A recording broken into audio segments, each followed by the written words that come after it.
আসসালামু আলাইকুম। কেমন আছেন আপনারা?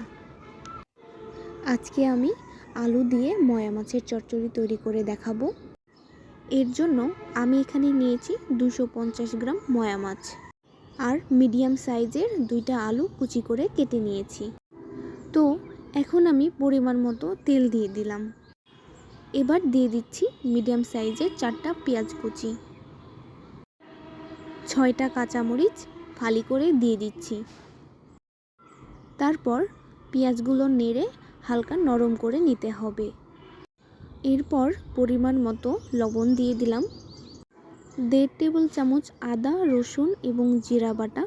আপনারা চাইলে জিরা বাটা স্কিপ করতে পারেন, জিরা বাটার বদলে জিরা গুঁড়া দিলেও হবে। সেখানে আপনারা 1 থেকে 1.5 টেবিল চামচ জিরা গুঁড়া দিয়ে দিবেন। সামান্য পানি দিয়ে দিলাম যাতে করে মশলা পুড়ে না যায়।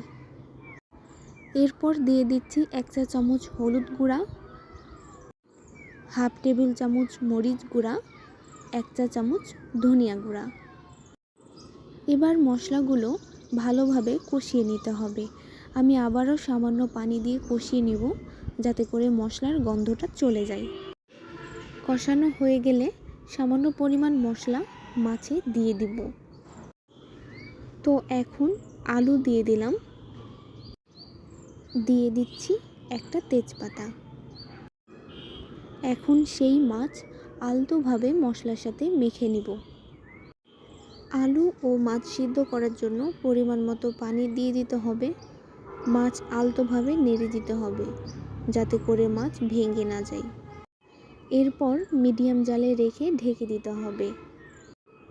পানি যখন ফুটতে লাগবে তখন টমেটো দিয়ে দিব। আপনারা চাইলে টমেটো স্কিপ করতে পারেন, না দিলেও হবে। আমি মাছের চচ্চড়ি করলে টমেটো দিয়েই রান্না করি। টমেটো দেওয়ার পর বেশি নেড়ে দেওয়ার দরকার নেই। আপনারা দেখতেই পাচ্ছেন আমি ওপর টমেটো নেড়ে ঢেকে দিলাম।